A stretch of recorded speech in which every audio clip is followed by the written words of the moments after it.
Today's book is Quigley's Questions, written by Kristy Houle, illustrated by Patricia F. Braga, and read by Kristy Houle.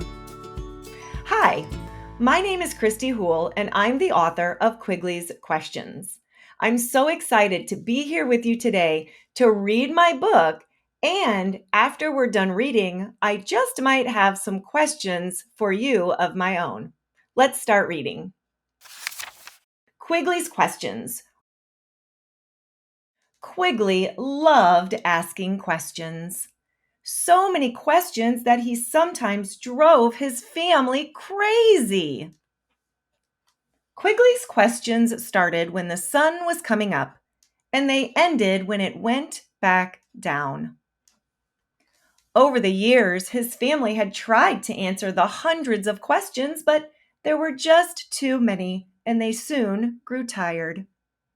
This made him feel sad and unloved.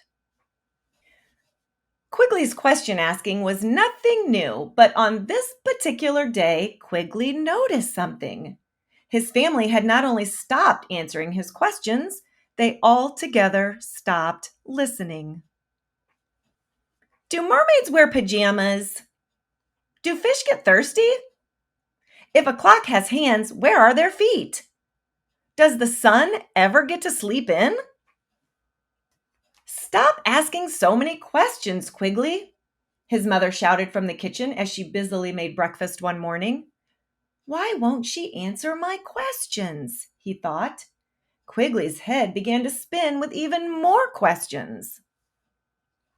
Has she transformed into a breakfast-making alien? Is she on a spaceship headed to another planet? Or worse, maybe my mother doesn't love me anymore. Quigley decided to investigate. Later that day, he spotted his brother Alfred fixing his bike. Quigley crossed his fingers and toes in the hopes that Alfred would answer some of his questions. Does pizza grow on trees? If a brain sucker attacked you, would it starve? Why did swear words get invented if I'm not allowed to say them? Does chocolate milk come from chocolate cows? Quigley, stop asking so many questions, his brother Alfred said, sounding exasperated. Why won't he answer my questions? Quigley wondered. Maybe a brain sucker did attack him. Maybe I turned invisible overnight and he cannot see me. Maybe Alfred does not love me anymore. That evening at dinner time, Quigley was more determined than ever. I bet Daddy will answer my questions. I just know he loves me. So when the table was set and Quigley's family was getting ready to dig in, the questions started.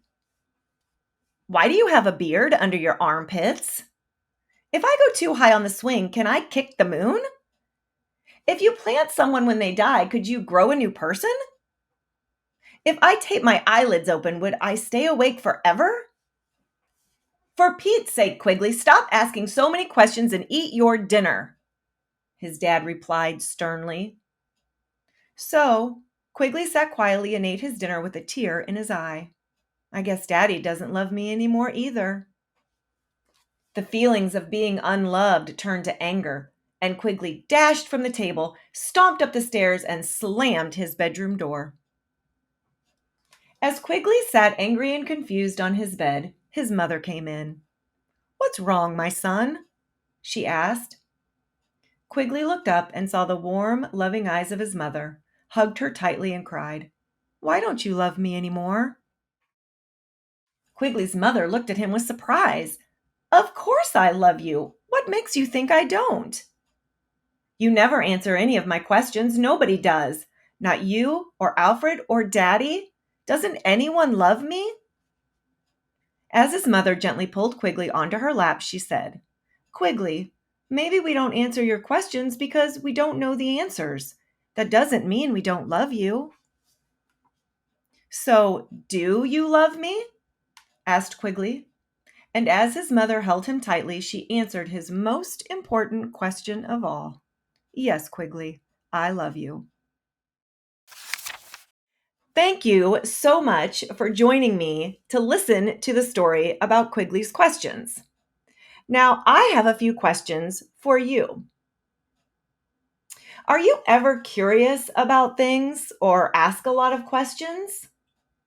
Hmm. What kind of questions do you ask? When is a time that you felt sad or unloved? And how did you work that situation out? And my last question is, how are ways that you can find the answers to your questions? When you have questions for your mom or your dad or your siblings or your friends or even your teachers, and they don't have time to answer your questions, what are ways that you can find your own answers to your questions? Thanks again for listening to me read Quigley's questions.